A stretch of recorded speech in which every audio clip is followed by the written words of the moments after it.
هل تشعر بالرضا العميق عن حياتك اليوم؟ أم أن هناك هموماً وقلقاً يسيطران على أفكارك لدرجة أنك نسيت كيف يكون الشعور بالفرح الحقيقي؟ دعني أخبرك بشيء مهم. السعادة ليست مجرد شعور عابر، بل هي حالة ذهنية يجب أن نعتاد عليها. بغض النظر عن الظروف المحيطة بنا، يمكننا أن نتعلم كيف نبقى سعداء. ولكن لماذا إذن يشعر الكثير منا بالحزن وعدم الرضا؟ الإجابة بسيطة: لأننا لم نفهم بعد معنى السعادة الحقيقية. يقدم لنا الكاتب دبليو روجرز رؤية ملهمة حول كيفية التحرر من الجهل وتطوير الذات لتصبح أفضل نسخة من نفسك. يوضح لنا أنه يمكننا تجاوز صعوبات الحياة من خلال إيقاظ وعي أعمق بداخلك. لنبدأ معا هذه الرحلة التحويلية التي ستغير نظرتك للحياة إلى الأبد. مرحبا بكم في قهوة وكتاب. إذا كنتم تبحثون عن محتوى ملهم ومفيد، فنحن هنا لنقدم لكم أفضل ما لدينا. نقدم نصائح حول التنمية الذاتية ومراجعات للكتب والكثير من المحتوى المثير الذي سيساعدكم في تحقيق أهدافكم. لا تنسوا الاشتراك في القناة وتفعيل زر الجرس ليصلكم كل جديد. قبل أن نبدأ، اذكر لنا من أي بلد تشاهدنا لنبدأ هذه الرحلة الممتعة. السعادة حق طبيعي. الإنسان كائن مرح بطبيعته، تماما كما الجبال والمحيطات، جزء لا يتجزأ من الطبيعة. السعادة هي جزء أساسي من كينونتنا. لكن لماذا نشعر بعدم السعادة إذا كانت السعادة طبيعتنا الأصلية؟ الجواب يكمن في الجهل. عندما ندرك أن السعادة تحت سيطرتنا الكاملة، لن تستطيع أي قوة خارجية أن تسلبنا هذا الشعور. فالمعاناة ليست نتيجة الظروف، بل نتيجة لرؤيتنا الضيقة للأمور. الجهل هو السم الذي يغذي السلبية والجشع وعدم الرضا. ومع مرور الوقت نجد أنفسنا عالقين في حلقة مفرغة من الإحباط واليأس. التنوير الروحي مفتاح الحرية الداخلية. الخبر الجيد هو أن هناك دائما مخرج. التنوير الروحي هو المفتاح الذي يحررنا من هذه الحلقة. إنه يمنحنا القوة لمواجهة تحديات الحياة بحكمة ووضوح. الأشخاص الذين يزرعون الروحانية في حياتهم يميلون إلى أن يكونوا أكثر هدوءا وأقل قلقا مقارنة بمن يفتقرون إليها. تخيل شخصا في علاقة عاطفية، إذا تشاجر مع شريكه قد يفكر فورا في الانفصال، أو شخصا في العمل إذا كان سعيدا في الصباح، فإن تأنيبا بسيطا من مديره في المساء قد يحول فرحه إلى حزن. مثل هؤلاء الأشخاص يسمحون للأحداث الصغيرة بأن تتحكم في مشاعرهم، ويتأرجحون بين السعادة وخيبة الأمل في لحظة. ولكن لماذا يحدث هذا؟ لأنهم لم يتعلموا أن السعادة ليست رهينة الظروف الخارجية. إذا كانت لدينا القوة لتغيير حياتنا، ألن نمحو كل الحزن منها؟ الحقيقة هي أن المستقبل غير معروف، وفي الأوقات الصعبة يزيد جهلنا من معاناتنا. لكن التنوير الروحي يعلمنا أن ننظر إلى الأمور من منظور أعلى. إنه يساعدنا على فهم كيفية تحمل الألم دون السماح له بأن يستهلكنا. الحياة كغرفة مظلمة. تخيل الحياة كغرفة مظلمة، حيث نحاول العثور على طريقنا. نستمر في التعثر والاصطدام بالعقبات، لكن التنوير الروحي يشبه المفتاح الذي يضيء الغرفة. بمجرد تشغيله يغمر عقولنا بالضوء، مما يجعل كل شيء واضحا وسهل التنقل. هل تساءلت يوما لماذا يسبب لنا الموت الكثير من الحزن؟ الجواب بسيط: لأننا نعتقد أن من نحبهم يغادروننا إلى الأبد. لكن الحقيقة هي أن أولئك الذين يرحلون لا يغادروننا حقا. قد يبدو هذا غريبا، ولكنه حقيقة لا يمكن إلا لأولئك الذين لديهم فهم روحي عميق أن يدركوها. الخوف من الموت وكراهية الآخرين. أحد أكبر مخاوف البشرية هو الموت، ومع ذلك أولئك الذين يكشفون أسراره لم يعودوا يخافون منه. الآن فكر في الكراهية. لماذا نكره الآخرين؟ السبب هو ضيق الأفق. ننسى أننا جميعا متصلون. الطريقة التي نعامل بها الآخرين هي الطريقة التي سيعاملوننا بها في المقابل. الحب يولد الحب، والكراهية تولد المزيد من الكراهية. أفكارنا وأفعالنا تنتشر وتؤثر على من حولنا. نحن نحصد ما نزرعه. الفقر والمرض نتاج الجهل. لماذا لا يزال نصف العالم يعاني من الفقر والمرض؟ الجواب مرة أخرى هو الجهل. لقد خلق البشر هذه المشاكل، ولا يزالون يعانون تحت وطأتها غير قادرين على رؤية مخرج. نحن نفشل في تحليلها من منظور تطوري. إذا كنا نبحث حقا عن الإجابات بقلب مفتوح، لما استمر الفقر أو الأمراض المهددة للحياة. لهذا السبب التنوير الروحي ضروري. إنه يرفع منظورنا ويساعدنا على تجاوز الألم والمعاناة. نهاية المعاناة: صراعاتنا تنبع من الجهل، ولكن لحظة بزوغ التنوير تبدأ آلامنا في التلاشي من تلقاء نفسها. التنوير ليس مجرد لحظة وعي، بل هو عملية مستمرة تعيد تشكيل طريقة تفكيرنا وتفاعلنا مع العالم. إذا كنت تريد أن تعيش حياة مليئة بالفرح والسلام الداخلي، فابدأ اليوم. افتح عقلك وقلبك للتنوير الروحي، وستجد أن السعادة ليست بعيدة المنال، بل هي اختيار يمكنك اتخاذه في كل لحظة. خطواتك الأولى نحو التغيير: أولاً، اعترف بقوتك الداخلية. أنت قادر على التحكم في مشاعرك واختيار السعادة. ثانياً، زرع الروحانية. ابحث عن معنى أعمق للحياة من خلال التأمل والتفكير. ثالثاً، واجه التحديات بحكمة. لا تدع الأحداث الصغيرة تهز استقرارك العاطفي. رابعاً، شارك الحب. تعامل مع الآخرين بلطف، لأن الطاقة التي ترسلها ستعود إليك. اكتشف القوة الكامنة بداخلك. رحلة نحو التنوير الروحي. مع تطور البشرية عبر الزمن، تطورت معها حواسنا الخمس: البصر، السمع، اللمس، التذوق، والشم. لكن ماذا لو أخبرتك أن هناك حاسة سادسة، غير مرئية وغير ملموسة، تنتظر منك أن تكتشفها؟ هذه الحاسة ليست بالضرورة متطورة بنفس الدرجة لدى الجميع، لكنها المفتاح لفهم العالم بعمق أكبر وللوصول إلى التنوير الروحي. يطلق عليها اسم الاستبصار أو الإدراك الأعلى، وهي قدرة فطرية يمكن تنميتها لتغيير حياتك تماماً. الاستبصار ليس عن تحقيق المعجزات أو القيام بأعمال خارقة للطبيعة، بل هو توسيع لنطاق وعينا وفتح نافذة جديدة على الواقع الذي نعيشه. بالنسبة للشخص العادي، قد يبدو هذا الإدراك العالي وكأنه شيء غيبي أو مستحيل، لكنه في الحقيقة مجرد تطوير لقدرة كامنة داخل كل منا. أن تكون مستبصراً يعني أن ترى ما وراء ما تلتقطه عيناك، وأن تستشعر ما لا يمكن لمسه أو سماعه. تماماً كما اعتنينا بحواسنا الخمس وطورناها، فإن حاستنا السادسة تستحق نفس الاهتمام والرعاية. التغيير بوابة النمو. العالم يتغير باستمرار، وإذا أردنا أن نزدهر فيه، يجب أن نتغير معه. فكر في نفسك قبل عام واحد فقط. هل أفكارك، ظروفك، ومعتقداتك هي نفسها اليوم؟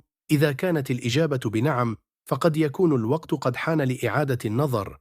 التغيير ليس شيئاً يجب مقاومته، بل يجب تقبله بفرح، لأنه الطريق الوحيد نحو النمو والتنوير.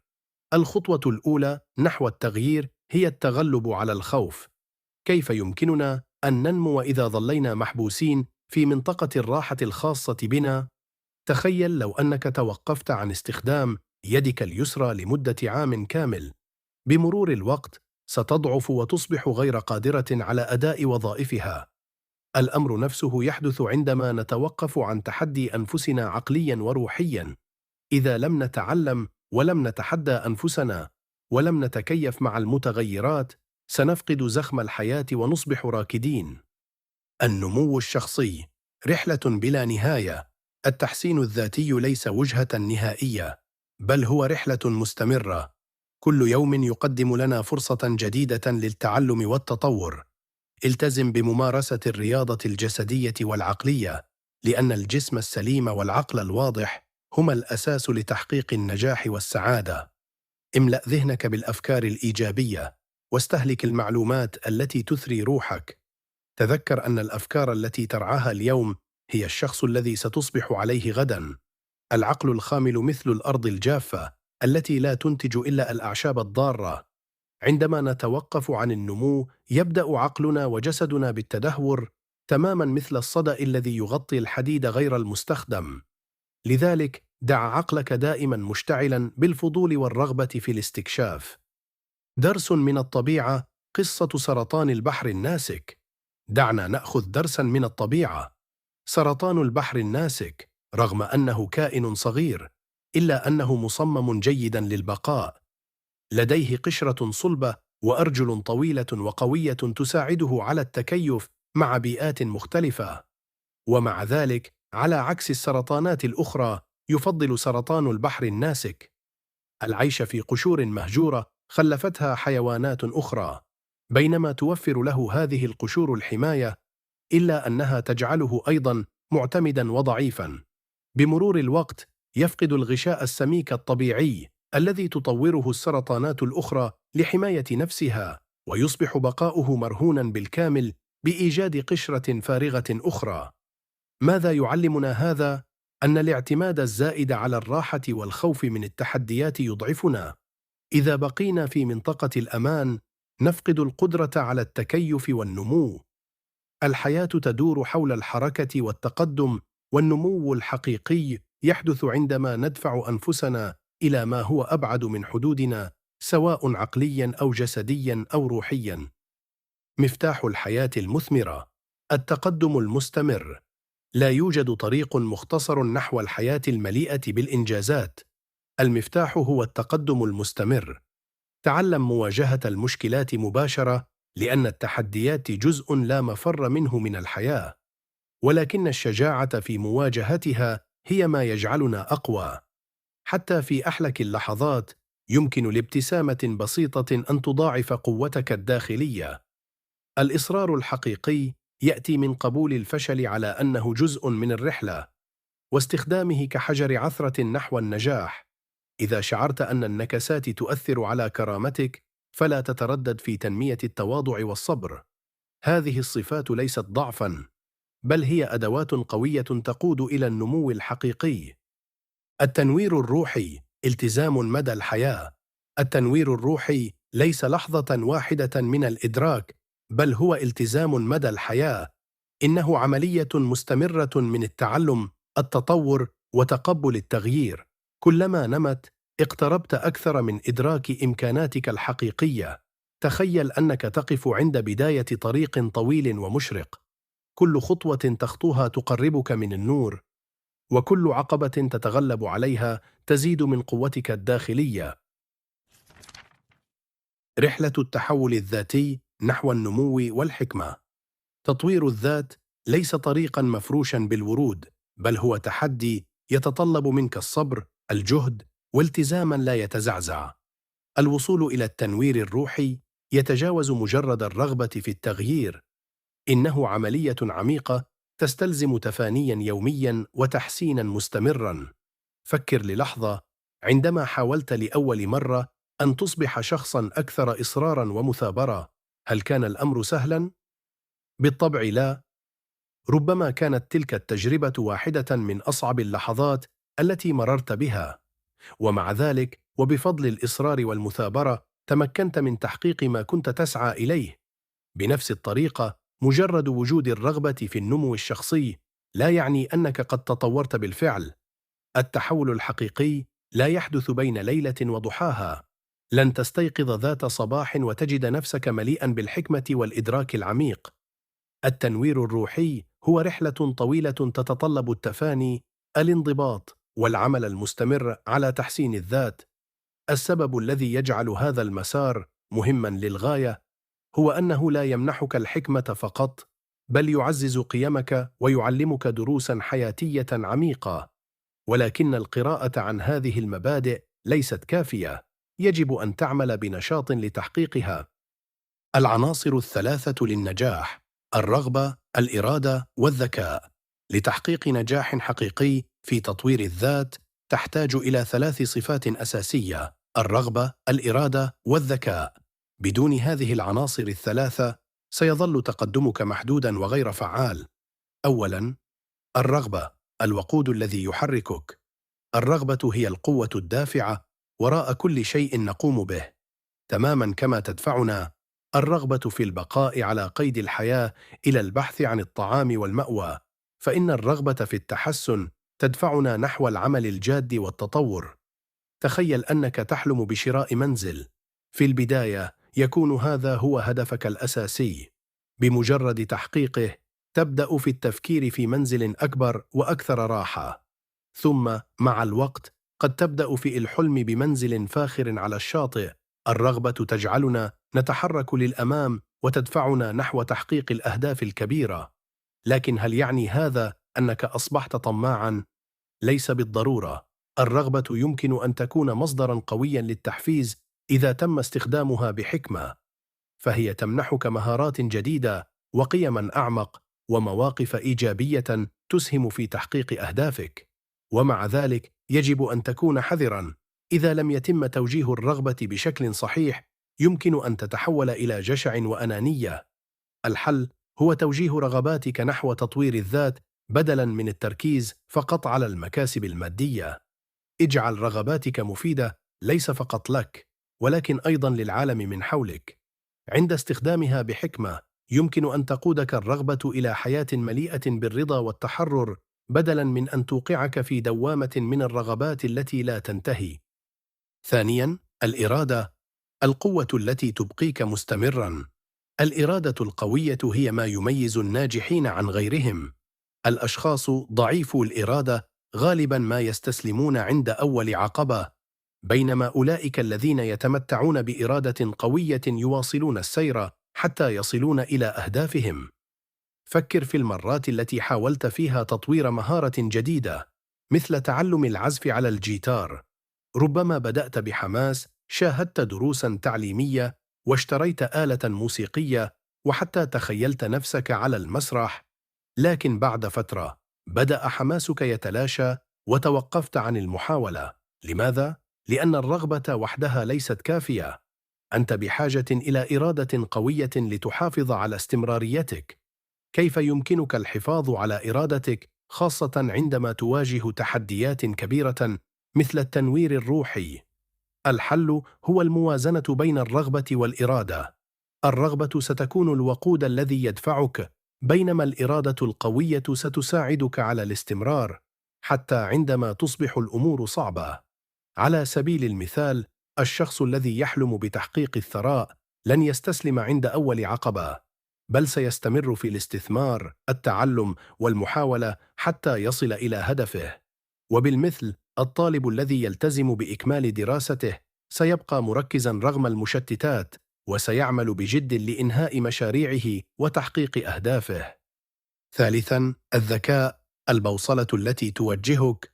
الصفة الثالثة الأساسية هي الذكاء، الذي يعمل كدليل يحافظ على يقظة عقلك.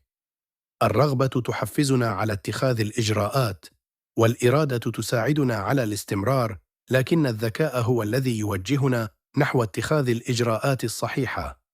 بدون المعرفة يصبح من الصعب التمييز بين الصواب والخطأ. من المهم أن تفهم السبب وراء أفعالك، وأن تعرف لماذا تقوم بشيء ما وما التأثير الذي سيكون له. الذكاء اليقظ يساعدك على اتخاذ قرارات مدروسة وتجنب الوقوع في فخ القرارات العشوائية أو الاندفاعية.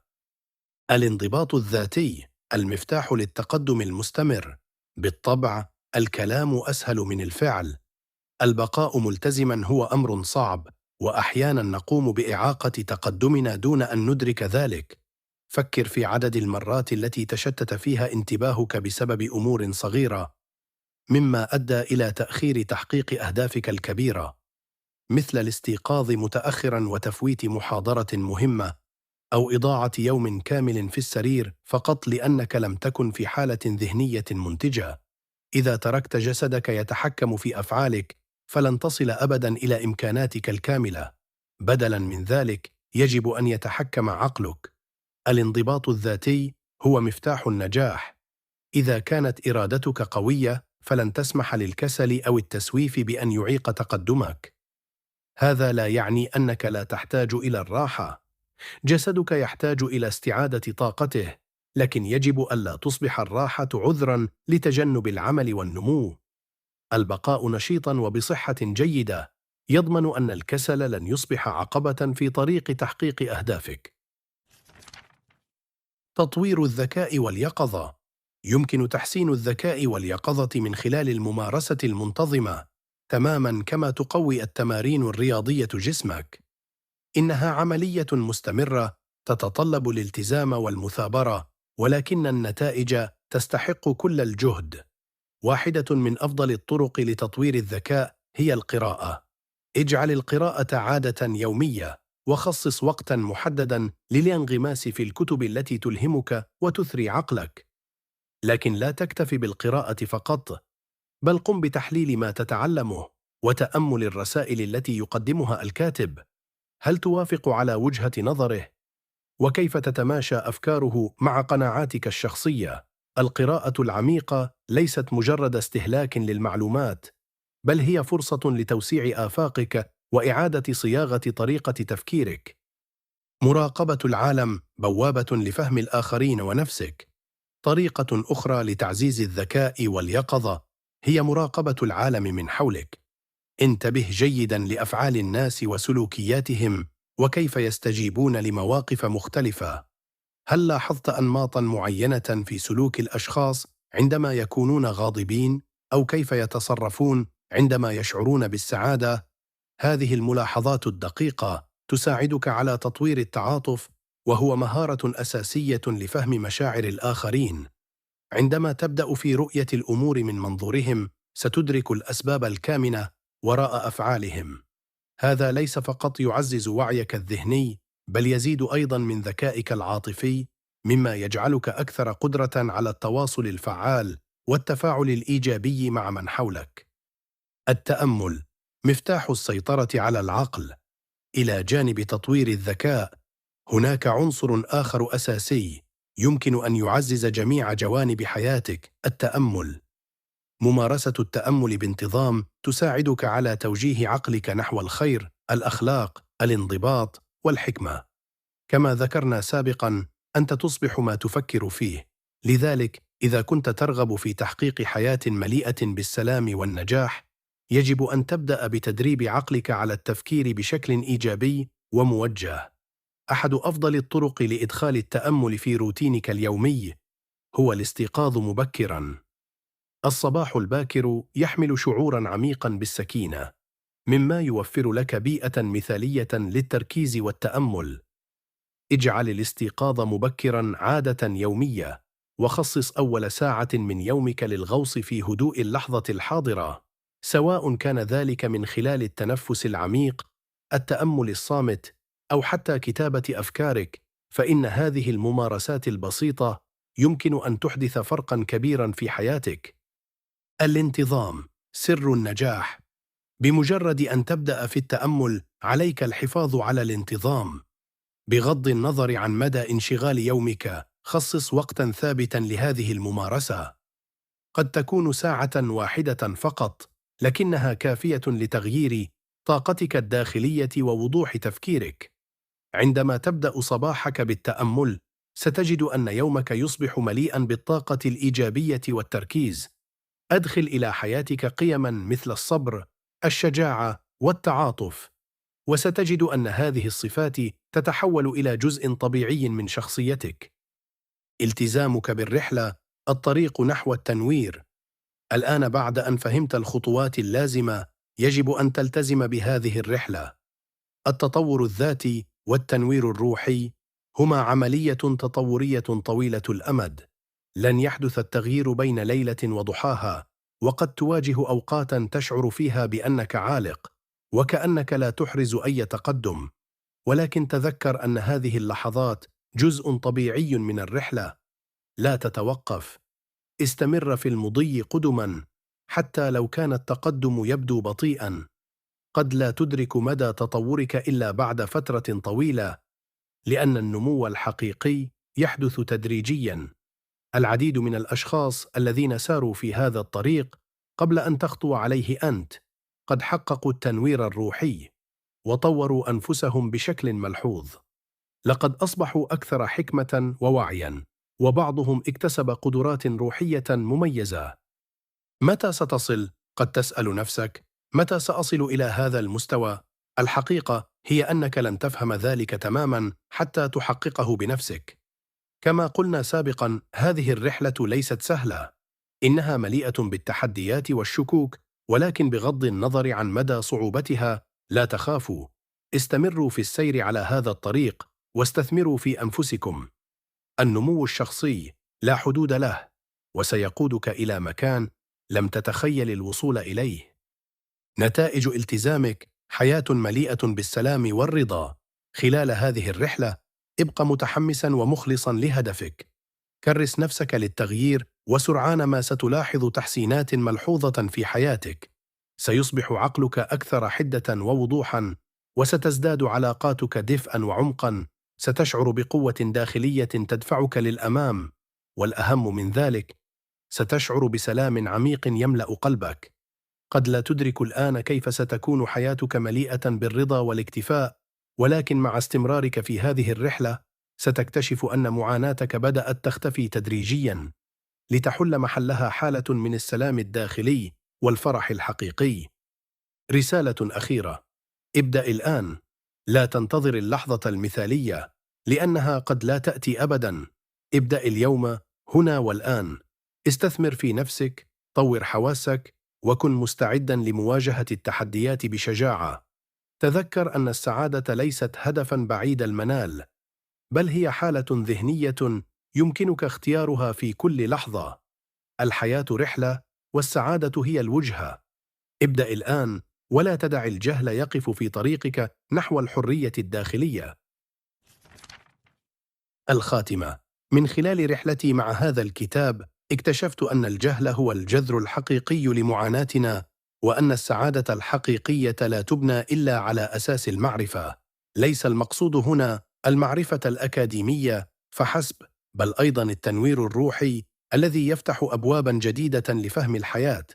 لهذا السبب من الضروري أن نبحث عن الحكمة أينما وجدناها، وأن نستفيد من كل فرصة لتوسيع مداركنا. فكلما ازددنا فهما قلت قدرة المعاناة على التأثير فينا.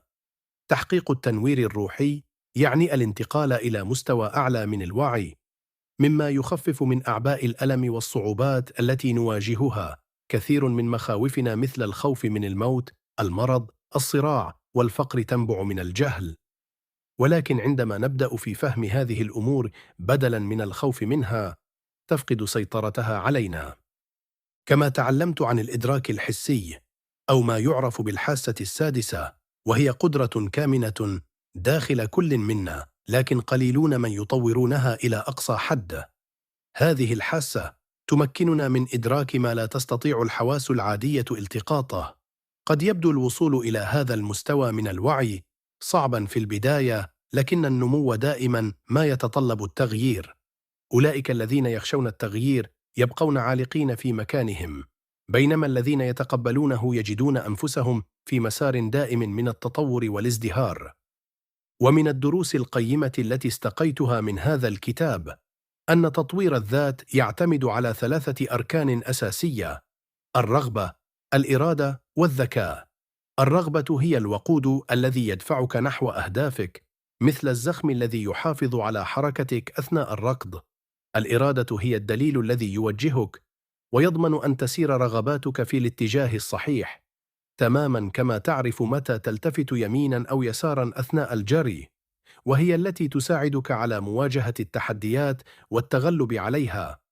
أما الذكاء فهو الذي يضمن أن تكون رغباتك وإرادتك موجهة بحكمة، مما يمكنك من التمييز بين الصواب والخطأ واتخاذ قرارات أكثر حكمة. تذكر دائما أن الجهل لا يولد سوى المعاناة، بينما المعرفة هي السلاح الذي يمنحك القوة لمواجهة أي تحد. صحيح أن البقاء في البيئات المألوفة يشعرك بالأمان، لكنه أيضا أكبر عائق أمام نموك. إذا لم تتخطى حدود ما تعرفه، فلن تكتشف أبدا ما يمكن أن تكون عليه. كما يقول المثل: لن تصبح أبدا ما تطمح إليه إذا بقيت على ما أنت عليه. لهذا التغيير ليس خيارا بل ضرورة، والتغيير الحقيقي لا يأتي إلا من خلال المعرفة. لذا ابدأ اليوم، استعد لتصبح أفضل نسخة من نفسك، الشخص الذي من المفترض أن تكونه. شكرا لك لمشاهدة هذا الملخص. إذا وجدته ملهما، شاركنا الدرس الذي استوقفك أو أثر فيك، ولا تنسى أن تعجب بهذا المحتوى وتشاركه مع الآخرين، واشترك لتبقى متحمسا في رحلتك نحو النمو والتعلم. تذكر أن كل خطوة صغيرة تتخذها تقربك من أفضل نسخة من نفسك. حتى المرة القادمة، استمر في النمو، استمر في التطور، وابق مخلصا لطريقك.